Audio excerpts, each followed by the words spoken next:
주님께서 왜 나에게 오랫동안 기다리게 할까요? 왜 불 속에 집어넣었다가 물 속에 집어넣었다가 망치로 때린 일을 왜 지금도 쉬지 않고 하실까요? 아마 이 망치질은 죽을 때까지 아마 계속될 겁니다. 왜냐하면 우리는 죽을 때까지 예수님을 계속 닮아가야 되는 사람이기 때문에 그렇습니다. 그래서 있잖아요, 내가 주님 앞에 가는 날까지 내 삶 속에 불 속에 들어갔다가 물 속에 들어갔다가 망치질 하는 것은 아마 쉬지 않고 계속 될 거라고 생각합니다. 그렇지 않습니까? 그래서요, 여러분 있잖아요, 왜 하나님이 당장 약속을 성취하지 않는 것일까? 왜 이렇게 오랫동안 끄는 걸까? 왜 이렇게 오랫동안 나로 하여금 기다리게 하는 것일까? 하나님의 선한 목적이 있기 때문에 그런 거라고 생각합니다. 그리고 또 하나는요, 우리가 믿음으로 기다리면서 그러면 뭐 해야 되냐? 그냥 무조건 그냥 손 놓고 기다리면 되는 거냐? 그렇지 않습니다. 큰 거부터 해야 됩니다. 너희는 먼저 그의 나라와 그의 의를 구하는 삶을 살면서 기다리는 겁니다. 여러분, 이게 항아리가 있다 해봅시다. 자, 이 항아리에 모리아를 먼저 부었다 해봅시다. 그러면 더 이상 이 항아리에는 다른 게 들어가요? 안 들어가요? 예? 안 들어갑니다. 그런데 이 항아리 속에 큰 돌멩이를 가득 채웠습니다. 자, 우리 눈에는 다 차 보입니다. 그런데 추가로 다른 게 들어갈 수 있어요? 없어요? 뭐가 들어갈 수 있을까요? 좀 더 작은 돌멩이가 들어갈 수 있을 겁니다.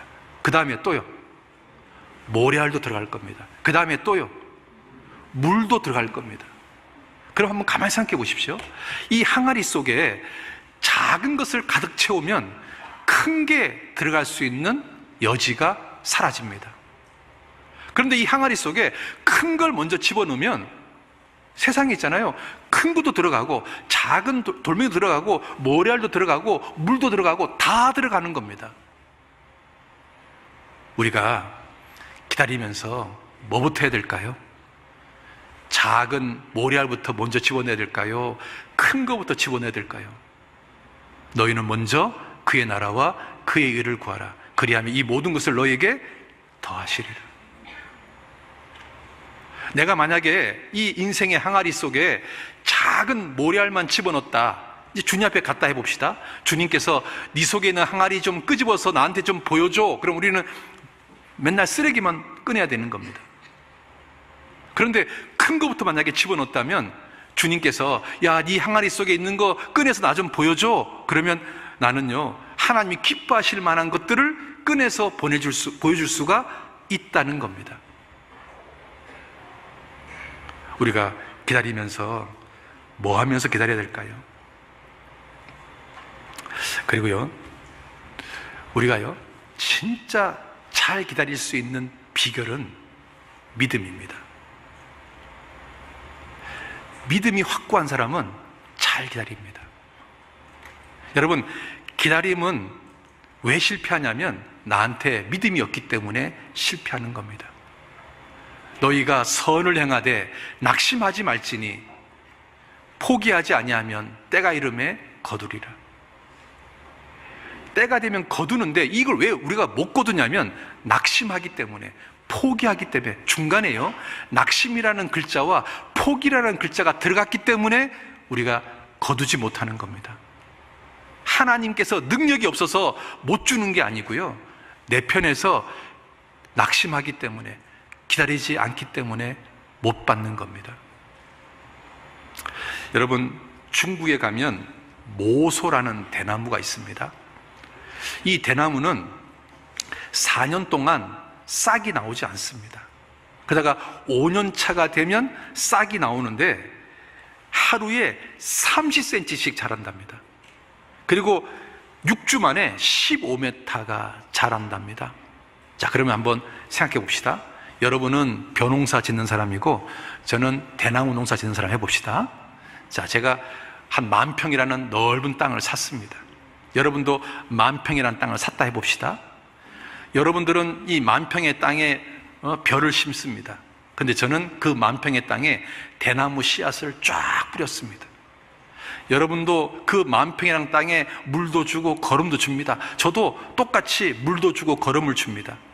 그런데 가을이 됐는데 여러분 땅에는 곡식이 주렁주렁 열립니다. 그런데 제 땅에는 아무 일도 생기지 않습니다. 그럼 여러분들이 저한테 뭐라고 그럴까요? 너 바보짓 하는 거야 지금. 너 지금 1년 동안 헛수고 한 거잖아. 너 1년 동안 물 주고 거름 주고 했는데 너 아무 일도 안 생기잖아. 왜 이렇게 바보 같아? 하고 나를 조롱할 겁니다. 자, 그런데 내가 그 조롱의 말을 들어도 낙심하지 않는 이유는 뭘까요? 5년 차가 되면 이 만평이 뭘로 바뀐다? 대나무 숲으로 바뀐다는 믿음이 있으니까 나는 흔들리지 않을 겁니다. 자, 그 다음 해가 됐습니다. 나는 여전히 그 만평이라는 땅에다가 물도 주고 거름을 줍니다. 그런데 아무 일도 안 생깁니다. 주변 사람들은 나를 또 조롱합니다. 너 지금 왜 이렇게 어리석냐? 왜 이렇게 헛수고만 하는 거야? 그래도 나는 흔들리지 않습니다. 왜? 5년 차가 되면 이 만평의 땅이 대나무 숲으로 바뀐다는 것을 믿기 때문에 3년 차에도 마찬가지고 4년 차에도 마찬가지입니다. 남들이 볼 때는 4년 동안 완전히 헛수고한 것처럼 보입니다. 그런데 5년 차가 되었을 때 갑자기 대나무 숲으로 쫙 바뀝니다. 하루에 3cm씩 자랍니다. 6주 만에 15m로 자랍니다. 사람들은 그제서 야, 이 땅이 대나무 숲으로 바뀌었네? 여러분, 왜 낙심하지 않을까요? 왜 흔들리지 않을까요? 왜 그렇게 조롱하고 비난해도 왜 나는 낙심하지 않고 흔들리지 않을까요? 좌절하지 않을까요? 나에게는 믿음이 있었습니다. 5년 차가 되면 이 땅이 대나무 숲으로 바뀔 거라는 믿음이 있었기 때문에 그렇습니다. 그렇지 않습니까? 마찬가지입니다. 우리가요, 왜 낙심하지 않고 잘 기다릴 수 있을까요? 믿음입니다. 하나님께서 믿고 기다리는 자에게 선을 베푸신다는 약속을 믿는 겁니다. 하나님은 거짓말하신 분이 아니니까. 무릇 기다리는 자에게 여호와께서 선을 베푸시는도다. 무릇 기다리는 자에게 여호와께서 웃게 하시는도다. 그걸 믿는 겁니다. 그걸 확실하게 붙잡는 겁니다. 그러면 지금 당장 아무 일이 안 생겨도 좌절하거나 낙심하거나 그렇게 되지 않을 겁니다. 기다리게 될 겁니다. 그런데 하나 물어봅시다. 5년 차에 대나무 숲이 됐는데요, 그러면 하나님은 가만히 있다가 5년 차에 갑자기 대나무 숲을 만드는 겁니까? 아니면 씨앗을 뿌린 그 첫날부터 하나님은 작업을 하신 겁니까? 여러분, 놀랍게도요, 땅을 파보니까 위에는요 아무 일도 안 생겼지만 땅 속에는 뿌리가 자라고 있었다는 겁니다. 4년 동안 대나무가 뭐 했냐면, 비록 우리 눈에는 아무것도 없지만 자기 딴에는 땅 속에 뿌리를 쫙 만들어 놓은 겁니다. 그래서 엄청난 대나무가 되기 위한 만만의 준비를 갖추고 있었다는 겁니다. 여러분 있잖아요, 내 눈에는 지금 아무 일도 안 생겼습니다. 내 눈에는 아직도 나의 간절한 기도가 아무것도 이루어진 것이 없어 보입니다. 그런데 하나님 편에서는 나의 간절한 기도에 응답하기 위해서 지금 작업을 하고 계신 겁니다. 마치 대나무처럼 4년 동안 대나무는 지금 뭐 하고 있냐면 땅속에 뿌리를 내리고 있는 겁니다. 우리 눈에는 지금 만평이라는 땅에 아무 일도 안 생겼지만 그 땅을 파보면 땅 속에는 뿌리가 내리고 있었던 겁니다. 그거하고 똑같습니다. 내가 지금 하나님께 간절히 기도하고 있습니다. 내가 지금 기다리고 있습니다. 수년이 지나도 내가 볼 때는 아무 일도 안 생긴 것처럼 보일지 모르지만 하나님 편에서는 지금 작업하고 계신 겁니다. 우리가 이걸 믿는 겁니다. 자, 그렇다면 있잖아요, 이걸 믿으면 고통스러운 현재의 기다림을 견딜 수가 있습니다. 고통스러운 현재의 기다림, 여러분, 기다린다는 게 얼마나 고통스러운 일인지 모릅니다. 우리 남편이 구원받고, 우리 남편이 변화되고, 우리 자녀가 구원받고, 우리 자녀가 변화되고, 우리 부모님이 구원받고, 우리 부모가 변화되고, 그 얼마나 고통스러운 기다림인지 모릅니다. 그런데 고통스러운 현재의 기다림, 우리가 낙심하지 않고 좌절하지 않고 기다릴 수 있는 비결이 뭐냐? 바로 하나님께서 지금 작업을 하고 있다는 겁니다. 그걸 믿는 겁니다. 우리 시편 139편 한번 보겠습니다. 시편 139편 16절 17절입니다. 시편 139편 16절 17절 같이 한번 읽어보겠습니다. 내 형질이 이루기 전에 주의 눈이 보셨으며 나를 위하여 정한 날이 하나도 되기 전에 주의 책에 다 기록이 되었나이다. 하나님이여, 주의 생각이 내게 어찌 그리 보배로우신지요, 그 수가 어찌 그리 많은지요. 여러분, 시편 139편은 다윗이 쓴 글입니다. 다윗이 인생 말년에 쓴 겁니다. 다윗이요, 파란만장한 인생을 살았습니다. 다윗처럼 파란만장한 인생을 산 사람이 또 있겠습니까? 그 인생을 살고 나서 인생 말년에 죽음 앞에서 자기 인생을 이렇게 돌아본 겁니다. 그리고 뭐라고 말하냐면, 나의 날이, 정한 날이 하나도 되기 전에 주의 책에 이미 기록이 되어 있었습니다. 주의 생각이 내게 어찌 그리 보배로우신지요. 여러분, 이런 거 아십니까? 어떤 그림이, 아주 멋진 그림이 있는데 이거 갖다가 조각조각 퍼즐을 냈습니다. 그리고 갖다가 뒤섞어 가지고 팝니다. 그러면 이제 그 그림을 보고 조각을 하나하나 이제 끼워 맞추면 완성된 그림이 나오는 거, 혹시 그런 거 해보셨습니까? 그게 무슨 말인지 이해는 되세요? 예, 퍼즐 조각 맞춰서 그림을 완성하는 거. 자, 그럼 이렇게 한번 생각해 봅시다. 하나님께서 다윗에게 그린 그림의 제목은 뭘까요? 하나님이 다윗이라는 한 사람을 그린 그림이 있는데 이 그림의 제목은 뭐라고 써 있을까요? 하나님 마음에 합한 자라는 제목이 있을 겁니다. 아담 이후로 하나님 마음에 합한 자라는 칭호를 받는 사람이 다윗 말고 누가 또 있습니까? 어마어마한 그림입니다. 정말 엄청난 그림을 하나님께서 그렸습니다. 하나님 마음에 합한 자. 그런데 이 하나님께서 이 그림을 갖다가 조각을 냈습니다. 여러분, 1년이 며칠입니까? 365일. 100년을 살면은 조각이 몇 개인 겁니까? 36,500개. 하나님께서 36,500개로 조각을 냈습니다. 그리고 그 조각을 다윗한테 하나씩 보내는 겁니다. 어떤 날은 다윗이 너무너무 좋은 조각이 날라오기도 합니다. 그럴 때는 아마 다윗도 아이고 감사합니다 그랬을 겁니다. 그런데 어떤 날은 너무너무 고통스러운 조각이 날라오는 겁니다. 그러면 다윗은 그때 뭐라 했을까요? 주여, 어찌하여 나에게 이런 조각을 주시는 겁니까? 주여, 어찌하여 나를 시험하시는 겁니까?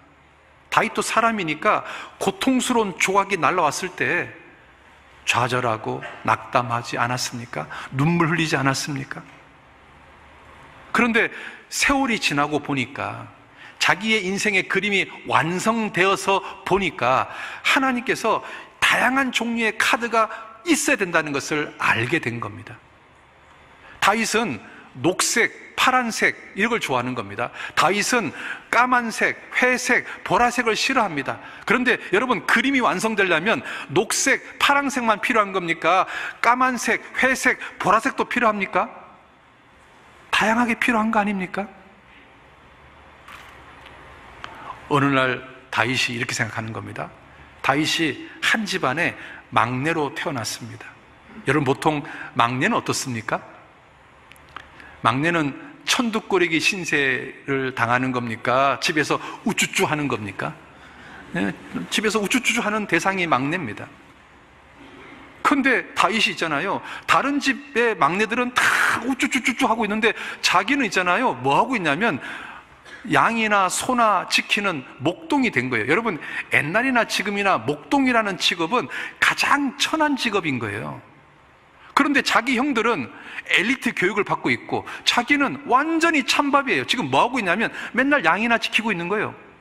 그러면 다윗이요, 그런 인생의 카드가 자기에게 날라왔을 때 감사했을까요? 아마 속으로는 불평이 있었을 겁니다. 왜 나는 형들하고 차별 대우를 받지? 형들은 온갖 사랑을 독차지하고 엘리트 교육을 받는데 왜 나는 막내로 태어난 나를 왜 이렇게 양이나 지키는 이런 천둥꾸러기 인생으로 나를 전락시킨 거지? 도대체 왜 그런 거지? 그런데다가 아버지가 뭐라고 말하냐면, 다윗, 너 양 한 마리라도 잃어버리면 너 알아서 해. 그런데 해필이면 있잖아요, 다른 양 떼는 사자나 늑대나 곰이 안 와요. 그런데 자기 양 떼에만 세상에 사자도 뻔질나게 오고 늑대도 뻔질나게 오고 곰도 뻔질나게 오는 거예요. 다윗이 속으로 생각할 때는 진짜 괴로웠을 거예요. 하나님, 도대체 왜 그러세요? 내가 그렇게 미워요? 왜 나한테만 이렇게 늑대를 자주 보내요? 왜 이렇게 사자를 자주 보내요? 왜 이렇게 곰을 자주 보내요? 다윗은 하나님 보내신 그 카드가 이해가 안 되는 거예요. 그래도 아버지께서 양 잘 지키라 그러니까 어찌하든지 그 양을 지켜보려고 하니까 할 수 있는 게 뭡니까? 뭐 화살이 있는 겁니까? 칼이 있는 겁니까? 길거리에 널린 게 뭐예요? 짱돌입니다. 짱돌 가지고 이제 맞추는 연습을 하는 겁니다. 죽으라고 연습하는 겁니다. 그러다가 이제 사자가 오거나 늑대가 오거나 곰이 오면 그 평소에 연습한 그 짱돌 실력을 발휘해서 사자를 쫓아내고 늑대를 쫓아내고 곰을 쫓아내는 겁니다. 다윗은 다른 양떼들은 가만히 보면은 맨날 누워서 피나 불고 노래나 부르고 있는데 자기는 너무너무 고통스러운 양떼의 목동이 되는 거예요. 왜 하나님, 나는 왜 이렇게 일복이 많은지 모르겠어요. 다른 목자들은 너무 편하게 사는데 왜 나는 이렇게 어려운 목동 생활을 해야 되는지 모르겠어요. 다윗은 이해가 안 됐습니다. 도대체 왜 그러시는 건지. 하나님께서 나를 기름을 부었다고 하는데 장차 이스라엘의 왕이 될 거라고 했는데, 아니 기름은 부어놓고서 맨날 하는 일은 양떼나 지켜야 되고 늑대하고 싸워야 되고 사자하고 싸워야 되고 곰하고 싸워야 되고, 정말 왜 이렇게 내 인생은 험난한지 모르겠습니다. 도대체 왜 그러시는 겁니까, 하나님? 그러다가 어느 날 골리앗이 이스라엘 땅에 나타났습니다. 평소에 갈고 닦았던 짱돌 실력으로 골리앗을 그냥 단번에 때려 눕혔습니다. 갑자기 일약 민족의 영웅이 됐습니다. 스타가 됐습니다. 그리고 사울 왕의 사위가 딱 됐습니다. 그제서 다윗은 알았던 겁니다. 하나님께서 왜 이렇게 나한테 고난의 카드를 보냈는지, 왜 나한테 이렇게 사자와 늑대와 곰을 자주 보냈는지, 그래서 내가 그 때문에 그렇게 짱돌 던지는 연습을 하게 했는지 이제서 알게 된 겁니다. 다윗은 지난날 하나님께 원망했던 거, 불평했던 거에 대해서 회개했을 겁니다. 그리고 감사했을 겁니다. 하나님 감사합니다. 하나님 역시 선하신 분이네요. 하나님 역시 나한테 선한 계획을 갖고 계신 분이네요. 그런데 잠깐 좋다가 또 맙니다. 하필이면 또 이스라엘 여자들이요, 또 입에 싼 말을 한 겁니다. 다윗이 죽인 자는 만만이요, 사울이 죽인 자는 천천히요. 그 말에 또 사울 왕이 회개당 해버렸습니다. 그래가지고 또 10년 이상을 갖다가 또 도망자 신세가 되는 겁니다. 또 다윗은 또 괴롭습니다. 하나님, 도대체 또 어째 이런 일이, 왜 나한테 또 이렇게 눈물의 카드를 보내시는 겁니까? 이렇게 고난의 카드를 보내시는 겁니까? 왜 이렇게 험한 카드를 나한테 보내시는 겁니까? 도대체 또 왜 그러시는 겁니까? 다윗은 그 10년 넘는 그 긴 세월이 또 이해가 되지 않았을 겁니다. 그런데 그 10년 넘는 그 도망자 신세 때 그 자기의 그 마음을 하나님을 향해서 노래를 만들었습니다. 그게 오늘날 우리 뭐가 되는 겁니까? 시편이 됐습니다. 여러분, 고난받는 그리스도인, 애통하는 그리스도인, 마음에 상처가 있는 그리스도인들이 가장 사랑하는 성경이 어떤 건 줄 아십니까? 시편입니다. 고난받는 그리스도인, 애통하는 그리스도인들이 가장 많이 위로받는 성경이 뭔지 아십니까? 그게 시편입니다. 여러분, 그 시편을 누가 쓴 겁니까? 다윗이 썼습니다. 왜 그렇게 시편이 사람들 마음에 위로가 되고 은혜가 될까요? 그게 책상에 앉아서 머리를 통해서 쓴 게 아닙니다. 다윗이 10년 넘게 실제 자기 삶 속에서 고난받으면서, 그러면서 때로는 좌절했다가 때로는 하나님 바라봤다가 그러면서 썼던 자기의 생생한 삶의 간증이기 때문에 고통받는 그리스도인, 애통하는 그리스도인에게 그렇게 위로가 되는 겁니다. 하나님께서요, 그런 목적을 가지고 있었던 겁니다. 그리고 이제 다윗이 이스라엘의 왕이 되고, 그리고 또 성군이 되고, 이제 인생 말년이 딱 됐습니다. 이제 죽음이 가까이 오는 나이가 됐습니다. 머리도 희끗희끗해졌고 얼굴에 주름살도 많이 늘었고 누가 봐도 이제 노인네가 됐습니다. 그리고 나서 자기 인생을 이렇게 돌아본 겁니다. 왜 내가 이런 인생을 살았을까? 왜 하나님 나한테 이런 종류의 카드를 보내신 것일까? 정말로 인생 끝에 와서 보니까 깨달아졌습니다. 아, 하나님 마음에 합한 자라는 멋진 그림을 완성하기 위해서 하나님께서 다양한 종류의 카드를 나한테 보내신 거구나. 그걸 다윗이 깨닫게 된 겁니다. 그래서 여러분 16, 17절 같이 봅시다. 하나님이여, 주의 생각이 내게 어찌 그리 보배로우신지요, 그 수가 어찌 그리 많으신지요. 주의 생각이 내게 어찌 그리 보배로우신지요. 이렇게 고백하는 겁니다.